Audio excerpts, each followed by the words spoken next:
This team is family to me. Not only the fans, but the players, the staff. Everything about this place is my home. Hello and welcome to the club. I'm your host Mars, and this is episode 5 of the Upper 90 Club. A roundtable discussion where 5 friends spent the weekend wishing they could have watched the Columbus Crew.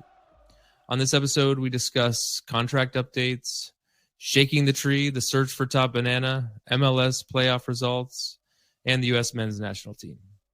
With me in the club, I have Ben, Mort, Trey, and Haas. Say hi, guys. Howdy. Hey.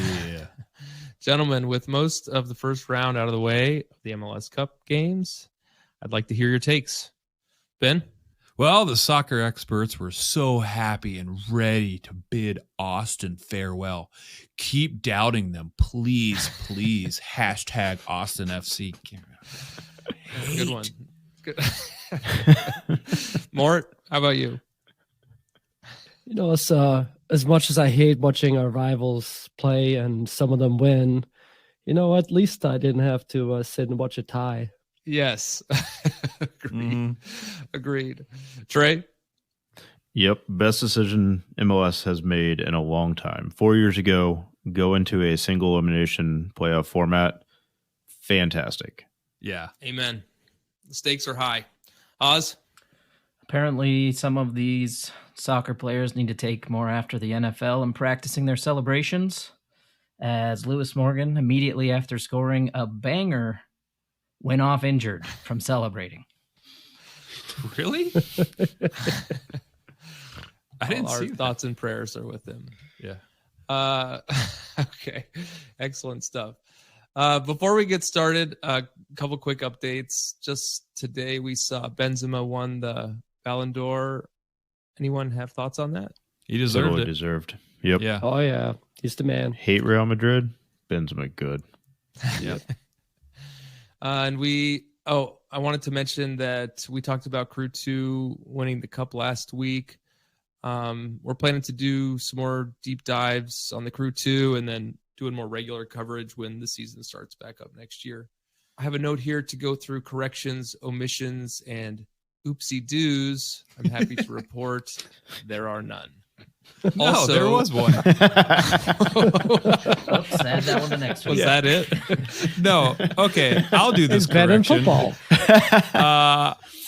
Someone on the pod, that person will be named nameless. Name them. What? Name them. This Nameless. person is talking. It was me, and I called set pieces special teams, and no one corrected me. And then I was like, "Do we have a special teams coach? Who's a special teams?" And everyone was just like, "I don't know. No, we don't have a special teams coach, Ben. That's exactly correct, but it's actually like a set piece Is that person." that's not a correction. I'm totally fine with that. No, we all no, knew that's what you meant. Totally.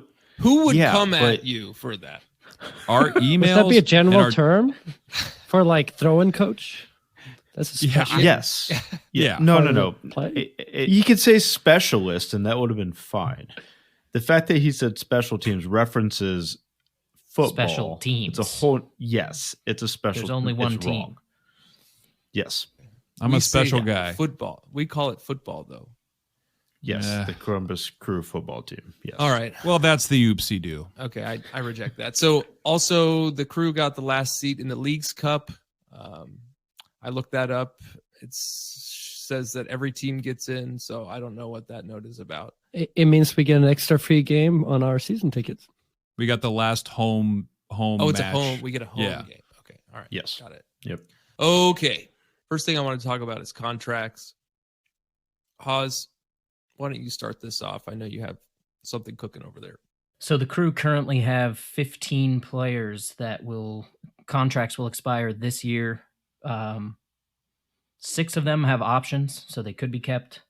But so just a lot of decision making for the club here. I mean, with the coaching changes coming in, those player decisions will be made as well. Players with club options are Pedro Santos, Steven Moreira, Jaleel Anibaba, Brady Scott, Evan Bush, and Eric Hurtado. Thanks, Haas. So what do you guys think? You know, who, if you were making these decisions, There's a lot of hard ones in this one because we have people getting older that are on very high salaries right now that is due. I mean, Pedro Santos is a good example. It's going to be a tough one to see how we're going to maneuver that one because I think he's one of the leaders. He should probably stick with us. Probably I see a +1 with. He's currently almost at 700,000. Probably drop that down to see if we can get him for another year for $500,000. And there's also a couple of guys in here that has a pretty hefty salary compared to the minutes they play. Like who? And there's a couple of guys in here that. So the one that really comes to mind right away here is Yaya Boa. He played 700 minutes, and we're paying him $700,000 a year. And every time he comes on board, he's like Diaz without the speed. I mean, he is the only one that has a worse touch on this team than Diaz. And he doesn't really create anything. I haven't seen much out of him. And for that kind of amount of money, I think he came from the Spanish Segunda or something like that. His contract expires in 2024, and he has a year option after that, or the team has an option after that. Oh, yeah. He's in 2024. You're right. He's not. Oz, why don't you? Can you tell us? That's fine. So those are the players on team options. Who else has an expiring contract? There's another 10 Yep, players. we got Jonathan Mensah, That's a lot. Artur, Luis Diaz, James Igbekeme, Perry Kitchen, Josh Williams, Marlon Hairston, Derek Etienne, Jalil Anibaba, and Isaiah Parente. How many of those players realistically do we think they're going to try and keep? Bye now. Yeah, I mean, I guess what I mean that's I think that's a big thing here is Igbekeme or whatever his name is. I cannot say his name. James. Yeah, James. Yeah, I'm just gonna say James is we paying this guy $400,000 a year, and I have seen nothing from him that says he should play for us. Might be the wrong team, wrong time, but we need to spend that money better. I like him with the ball at his feet, but I agree we're paying him too much. Yeah, and I mean we have at the same time one that doesn't need a new contract but only makes $170,000 in Aiden Morris that I want to secure for the future. Yeah, absolutely. I think the big thing here is, when I'm looking at the people that have expiring contracts, the people that we are overpaying that still have time on their contracts. Who's going to come in and coach, and how are they going to coach? Are we going to keep playing a 4-3-3? Are we going to go to a 4-2-3-1? Am I going to start coaching, and are we going to go to a 3-5-2? Because that's what I would do, but I'm an idiot. So I think it's, I think for right now we should take it at what do we think based on playing a 4-3-3, what we saw this season. Who do we want to keep, and who do we think we should let go? Because the weird thing about it, go ahead. So of the contracts that are expiring, I'd like to hear who you think we should shed to make room for fresh talent next year. Trey? Yeah, I think you're looking at, with his injury history, Perry Kitchen, and his salary, I think he's got to be gone for sure. With some of the young talent coming in, I think Hurtado has got to go. And then I'll give you a third one. And I think Igbekeme, to me, we've got to find a way to move him. There's got to be some value there. We've got a lot of depth at the midfield. So that's what I'd be looking at. Kitchen with his injury history. Hurtado, we've got replaceable talent. And Igbekeme, I just think he's on too much. And we need to find a way to move him. I was all aboard with the Hurtado until I actually checked his list, and I saw he was $84,000. Then I was kind of thinking, hey, unless we can actually bring in some, a high value player, at least he's keeping our books pretty low. That's the only upside I'm thinking. And he seems to be available, and he's a body, and for 84,000. Yeah, I don't know what the minimum salary is. Is that correct? Is he only $84,000? Yeah. I mean, Jalil Anibaba, I'd say, would be one of the ones to go. I know he's a depth piece more so than anything, along with Perry Kitchen. And I don't know. I know people might hate it, but I'm kind of over Artur if we're going to have Aiden Morris. I guess nice depth piece. So not that we have to get rid of him, but. So here's what I'm thinking. Done a decent amount of thinking about this. And a lot of these guys are, almost mid 30s. So what I would like to see is the people that are in mid 30s maybe sign 1-year contracts. So we're looking at Pedro Santos. We're looking at Mensa. I would even take a look at Josh Williams coming back, just to provide, these guys have been around. They know what we're all about. They still have a place on the field, but I wouldn't sign them for like more than 1-year contract. I would love to see, Jaleel can go. I would love to see some young center backs get in and get some time. I would keep, Harrison's kind of how much is Harrison making? Harrison making $175,000. We don't really have any young center back depth. No. Yeah, and like I mentioned earlier, a lot of this is going to hinge on what system we're trying to play. Yeah.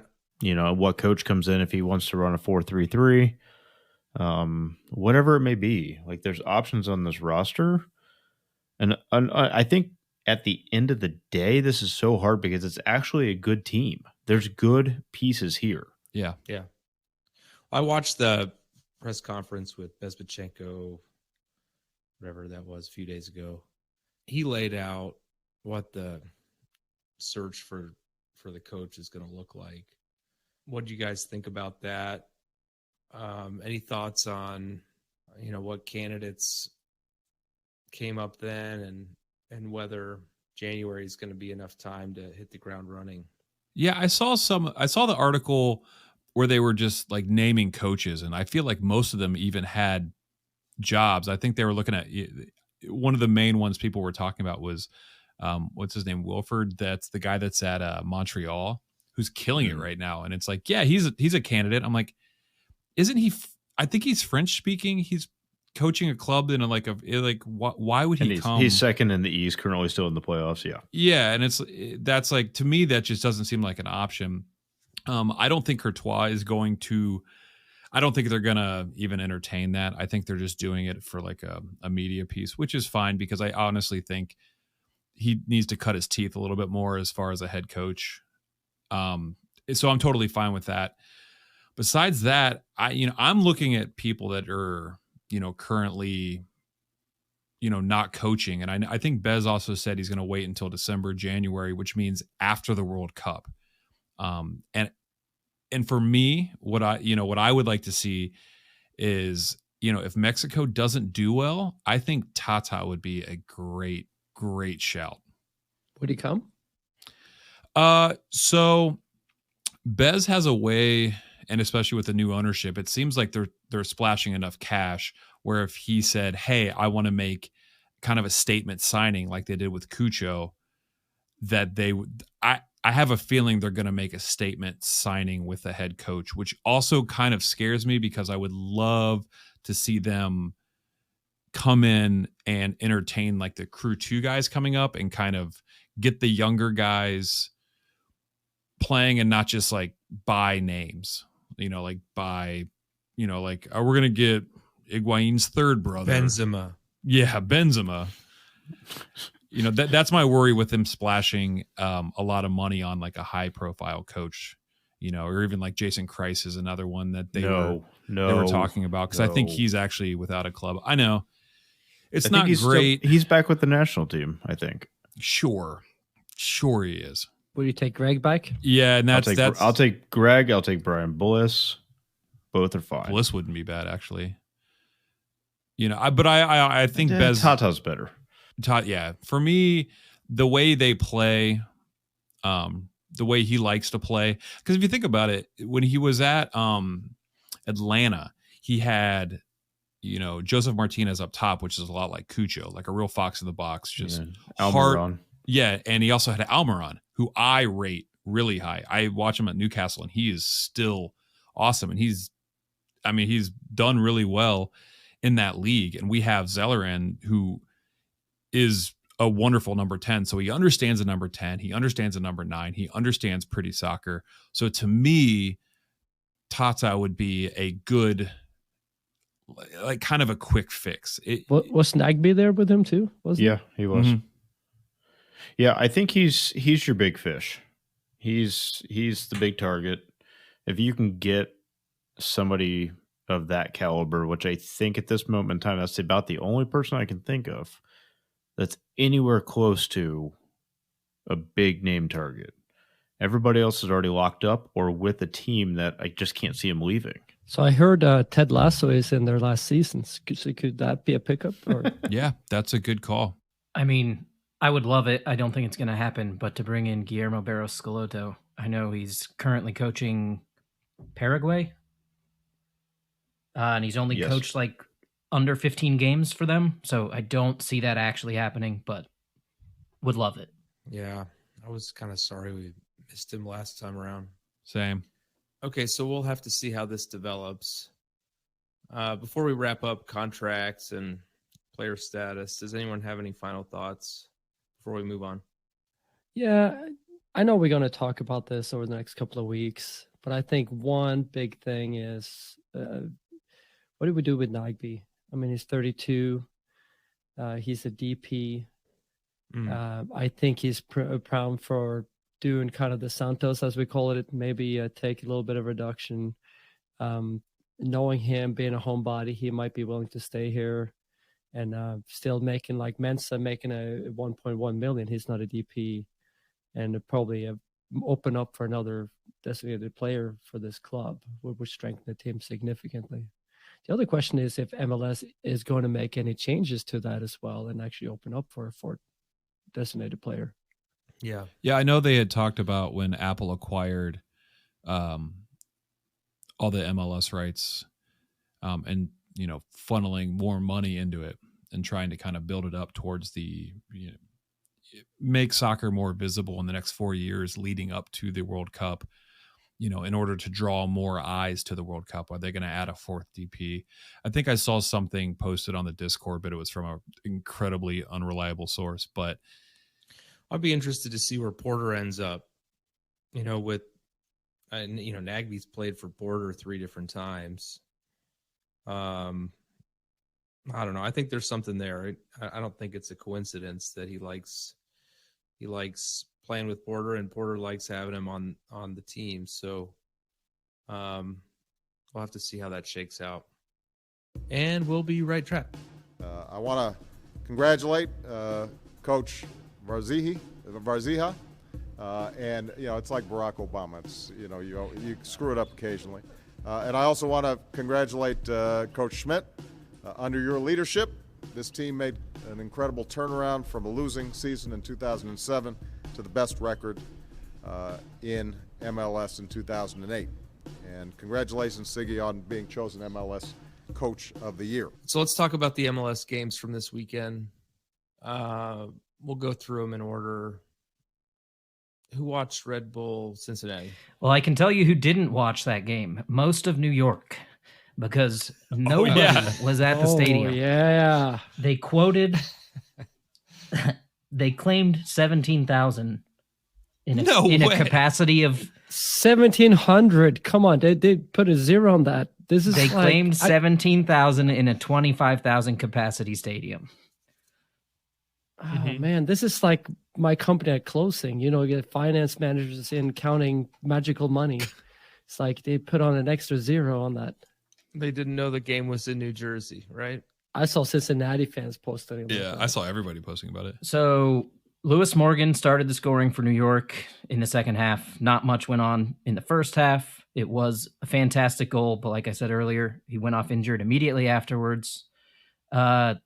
77 celebrating. Yeah. What was that celebration? I didn't see it. I didn't realize. I couldn't find actual video of the injury, just him grabbing his groin. Okay, anyways. 72nd minute, Cincinnati, Acosta took a quick free kick, put it into the box. There was a quick shot, kind of ricocheted back. He tried to steal the ball, and he got fouled in the box. Luciano Acosta converted the penalty kick in the 74th minute. And then Cincinnati played a quick ball down the left side. Sergio Santos beat the defender while Brandon Vazquez ran past Aaron Long, who was very slow. And the ball was played perfectly to him to just knock it in for the win, 2-1. Yeah, and Ben, we'll hit this when you do your U.S. men's national team roundup, because I just saw Vasquez stepping in to be a potential +1, and I see Long gone. That's what I take from that game. Ooh, dad puns. There goes Mort. Dad puns. I was glad to see Cincinnati move forward. Do you guys want to take, does anybody want to pick a horse for this tournament? I know it's the easy pick. I'm going with Philly. Okay. I don't hate that. That's not the easy pick. Easy pick's LA. Yeah. I'm going to go with Cincy, guys. I'm going to go European. I'm going to go with the French. Oh, me and Mort, best Montreal. friends. Montreal, they're good, man. Yeah, I think Ohio represent, man. You know? Yeah. The more and more that I actually watch anything that Cincy does in the field, it's enjoyable. They're very offensive and fun to watch. I just don't want to have to hear them talk about winning it. All these crew fans cheering for Cincinnati. It's painful. I'm not cheering. I'm just picking a winner. I'm just ex-crew fans cheering for Cincinnati. Don't associate. This other guy came in and said Cincy. I'm going with Galaxy. So yeah, Cincinnati will play at Philly on Thursday, 8 p.m. on FS1. Philly got the bye in the first round of the playoffs. They led the league with goals, 72, and fewest goals conceded with 26. They only missed the Supporters' Shield by the tiebreaker of most wins to LAFC, but Cincinnati's GM, Chris Albright, and their head coach, Pat Noonan, both came out of the Philly system under Jim Curtin and are new in Cincy this year. Along with that, they have 3 former Union players on the team in Ray Gaddis, Alvis Powell, and Santos. And Cincy, during the regular season, tied in Philly 1-1 and then beat them in Cincy 3-1. Interesting. Well, so the next game was Galaxy Nashville. What do you guys think about that one? Galaxy won 1-0. No, I know that Chicharito has Alvarez scored a goal, but Chicharito had a Araujo scored the goal. The young kid. Araujo, yeah, sorry. The Mexican national player, yeah. Chicharito had a disallowed goal in that one, didn't he? Yeah, he did. Yeah, it's kind of a bummer because I actually rate Mukhtar, who got the MVP. I rate him very high. I think he's awesome. I think he's a great player. And it's just kind of a bummer because I saw a meme today where it was like, it's that meme where, people are dancing and he's in the corner and he's like, no one knows I was the MVP. It's just kind of a bummer that we won't get to see him, advance in the tournament, but fair play to LA. They've caught fire the past month or two, right? They're doing really well. Well, and it's set up for you hate to say the name of the rivalry, the El Tráfico. Exactly. That's going to be a great game. But it is going to be a good playoff game. We all know there's only one yellow soccer team in the MLS, though. That's right. So get Nashville out of here. Yeah, who approved that? Garber? I'm with you. Okay, so Austin, Real Salt Lake. This game was crazy. I know we were talking about it a lot during the game. I don't think anyone could have predicted what happened. Any thoughts? Yeah, I ended up pulling over and watching the last, 30 minutes. So I didn't get to see the first 2 goals. I just remember looking down at my phone and just being like, oh, man, this is great. And then seeing the second goal 15 minutes in, I'm like, man, please beat them 20-0. I cannot stand Austin. But, Drusy drew one back. Did anybody see that goal? Or the first 2 goals? Because I know one of them was a penalty for Real Salt Lake at the 15th. Yeah. So I only caught the last, like I said, 30 minutes or so. I know I revisited the red card for Rubio Rubin. I'm biased. I'll say that right off the top. It did not seem like another yellow. He did not go in, I don't believe, like studs up. I think he pulled back. You got to be kidding me. You got to be kidding me. Yeah, you know what? 1,000%. I was objecting. 1,000% that's a card. I'm with you, Trey. I You only can't- objected because I thought it was No. a direct red. I actually didn't catch the fact that he had a yellow already. When I saw that he had a What yellow, was his first yellow? it doesn't matter either. That yellow was a clear yellow. As disappointed as I was, Dude, Stuver had the ball. He goes in, kicks Yes. him. 1,000% yellow card. Hey, I started the thing by saying I was biased, so Argument 1. yeah, I'll sleep well tonight. But it was funny. I was sitting watching the penalty shootout. We were actually putting the game on during dinner here because it went to penalties, and my youngest was like, "I got to see the penalties," And Stuver, is that what his name is? Yeah, former crew He keeper. came up big. That save Yeah. he had, that like with the hand, and it went off the crossbar, and He should have had the then what, it first was- three. He got two of the Yeah. three. man, respect to him. And also, like I think Trey mentioned this already, is the respect to the fans down there. They made a spectacle after seeing some of the East Coast games, especially New York City, anything around New York. It was great to just see like a packed stadium, Yeah. like temperature, enthusiasm. Everybody was in it. It makes it so much more fun to watch, and you can sell the league on that Yes, stuff. it 1,000. It was a good atmosphere, much better than when they hosted a men's national team game. They actually have learned how to cheer, which is nice. At least their team gives them something to cheer for. Fantastic game. Great from end to end. Real Salt Lake put a really good effort forward. Stuver, fantastic in the shootout.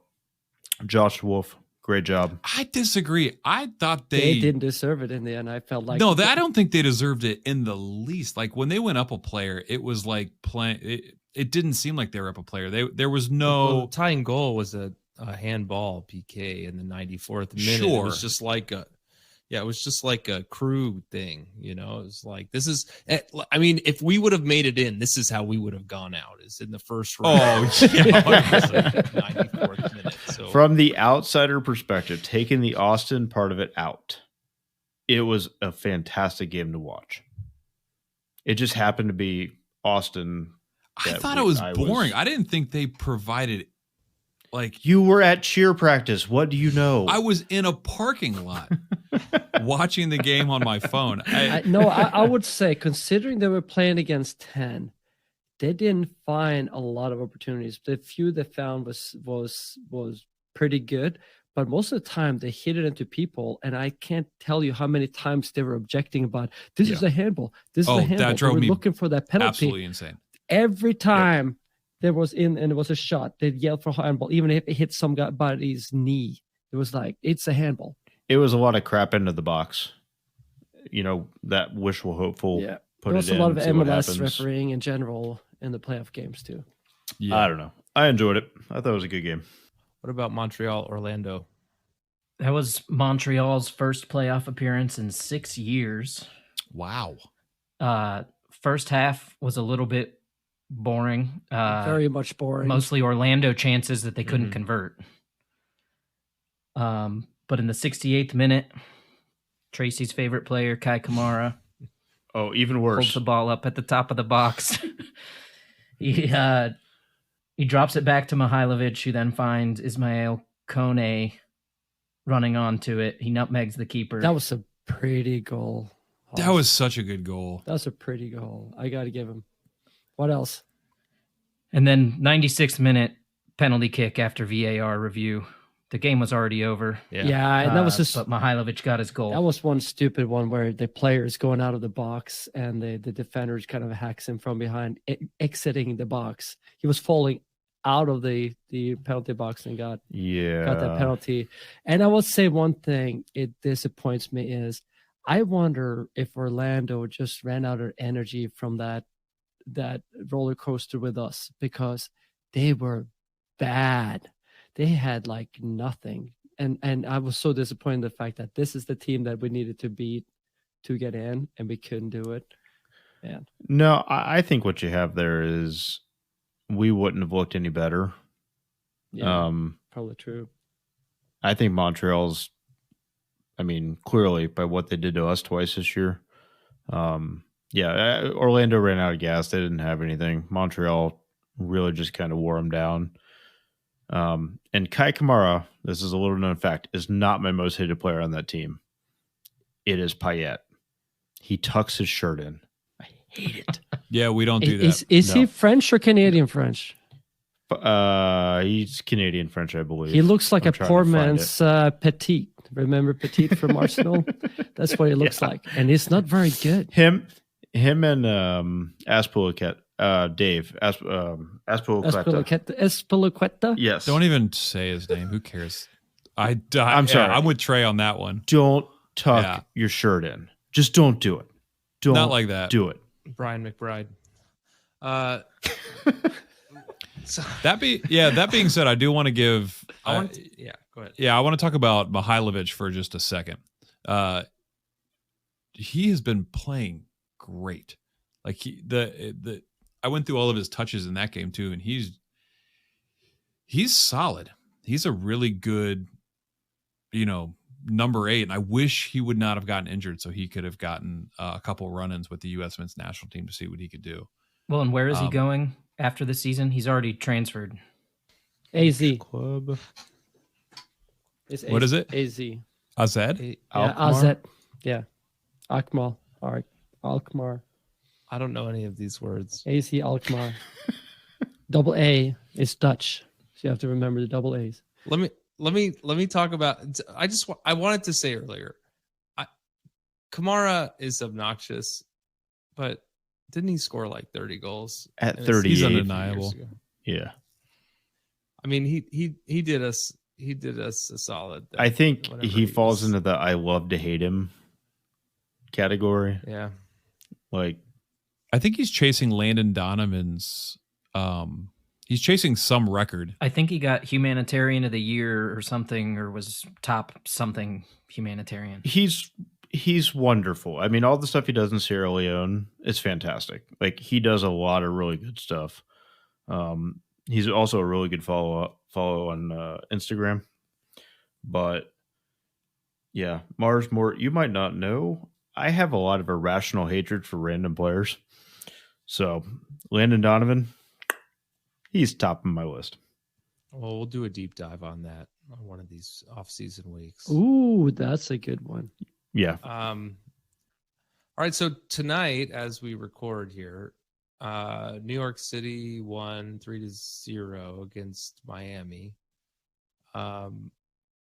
Any thoughts about the venue or the game?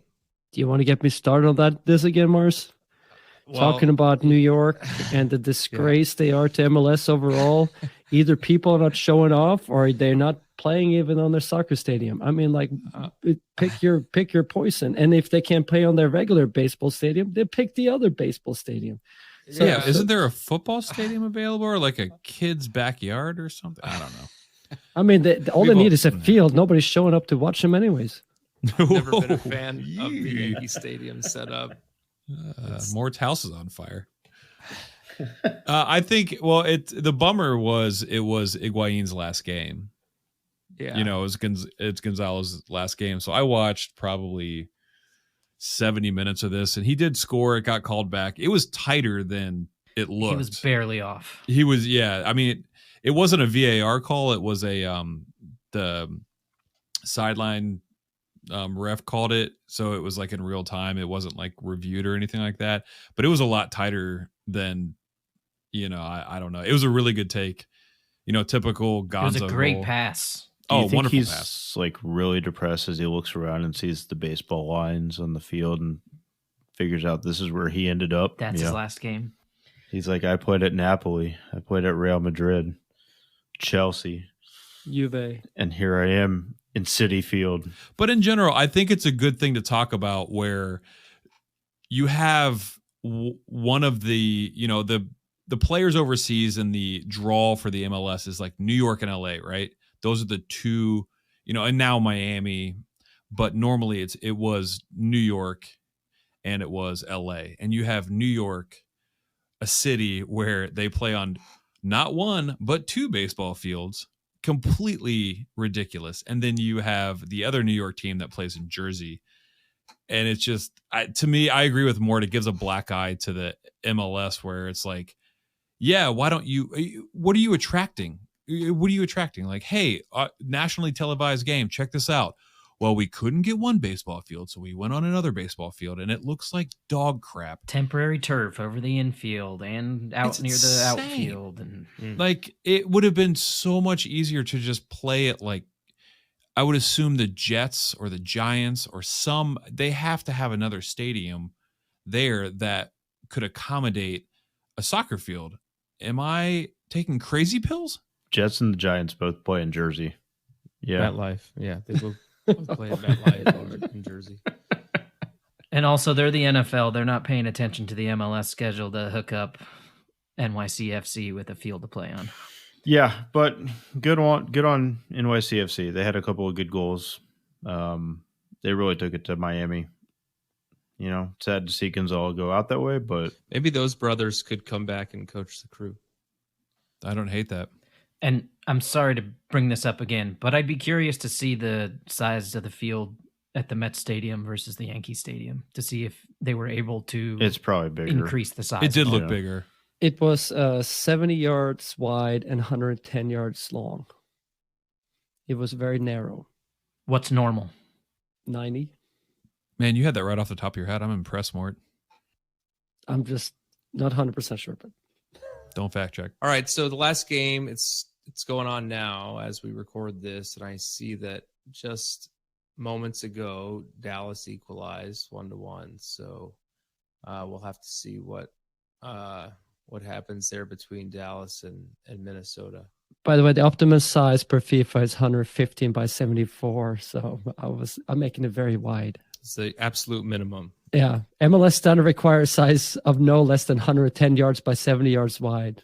Which is what NYCFC is. They literally Yes, wrote the rule absolutely. based on NYCFC. We'll have to see what happens in the Dallas Minnesota game, and we'll keep talking about the results as the tournament moves on. U.S. men's national team saw a lot of chatter over the weekend. Ben, what's going on there? Well, an abridged version. We'll start out with Christian Pulisic.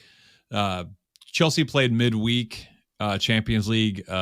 Christian did not play. And then on the weekend when they played Villa, he also did not play. So that's not great. And we're going to get into that in a second.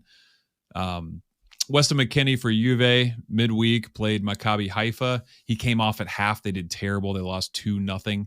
I didn't think he would start for Torino, but he actually started and went 90 in their win against Torino on the weekend. Gio Reyna subbed on for Sevilla midweek for Champions League, and he had a wonderful, took on 5 guys down the right side. And again, this is why I think has the highest ceiling soccer-wise for our U.S. men's national team. And then on the weekend, they played Union Berlin, and he only played 8 minutes. Serginho Dest midweek actually looked good midweek versus Chelsea in the Champions League. On the weekend, he actually didn't play, which is a little frustrating, but against Hellas Verona. Timo Weah subbed on with 25 minutes left and had 2 assists. Timmy! Great assist against Strasbourg. Their 3-0 win. Tyler Adams, Brendan Aronson leads Arsenal. That game was awesome. I'm sure we'll talk about that. I think they both played great. Nothing notable. They lost 1-0. Let's see. Josh Sargent for Norwich. Thank you, Mort.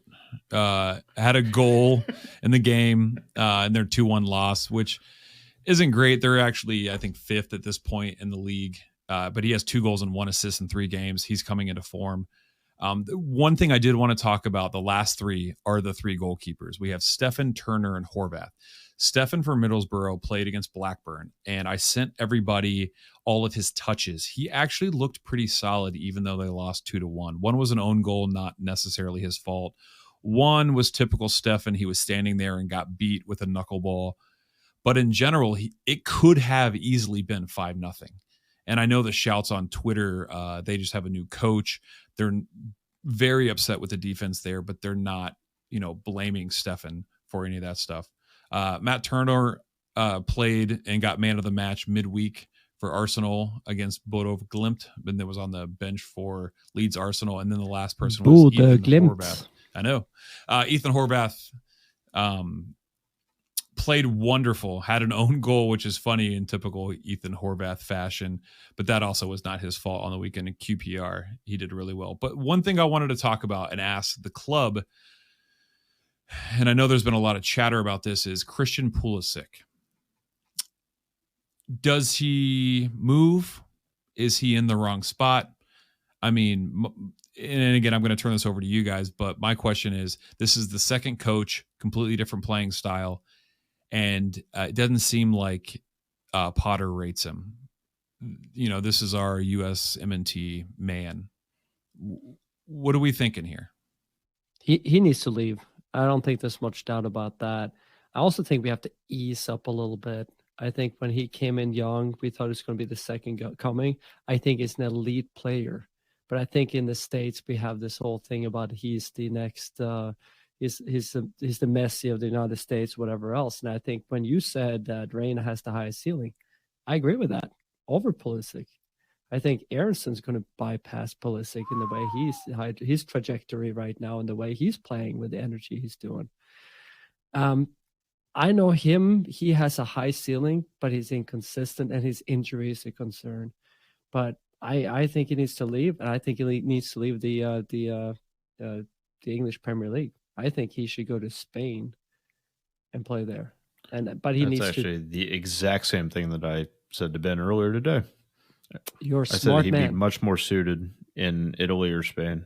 So you said Reina has the highest ceiling soccer-wise, but does anybody have who has the highest ceiling non-soccer-wise? Like, is anybody doing a podcast or?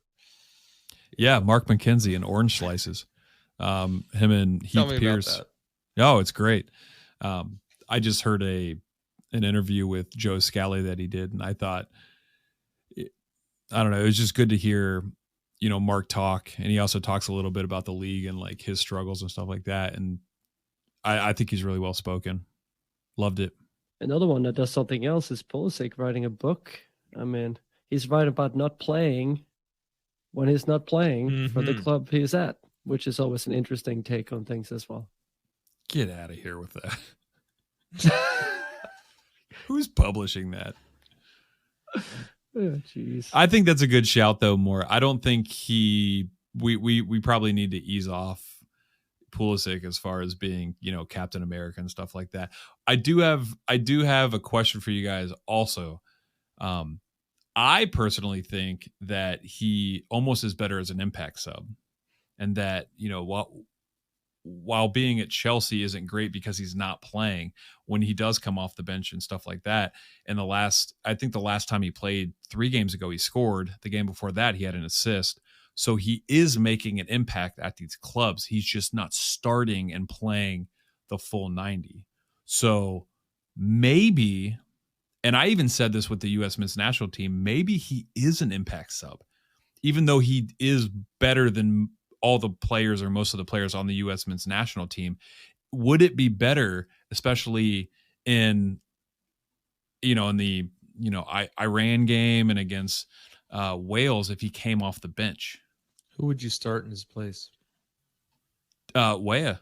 Weah would be on the right. If he's healthy. Yeah, if he's healthy. Right side would be either Aronson or it would be Reina. I would probably do Reina. And I would have Weah run at them, kind of like a Diaz situation, and just like, if he's healthy, he has to, and he will start. This is my take. Yeah, I mean, Greg could get killed if he didn't start him. Yeah, agreed. And honestly, We I should think leave him home like we Pulisic did with is Donovan. Just leave him back. Well, that was a good choice, but That's because you hate Donovan. yeah, no, the problem is that I think him and Aronson have a very similar style. He is more polished, and he's probably better than Brendan right now. He's the quintessential. You're damned if you do, you're damned if you don't. If you leave him off the starting lineup, you're screwed. If you put him in, it's 50-50 if he's going to have an impact. But he can. I mean, what was that? The game in Orlando, Panama, where he had 2 goals, 3 goals. Yeah. Especially for the US. He is. Yeah, he has the capability as a U.S. player to do that type of stuff. Now, again, for Chelsea, meh. But it was a thought. It was my thought, and then my main question is, and the thing I'm struggling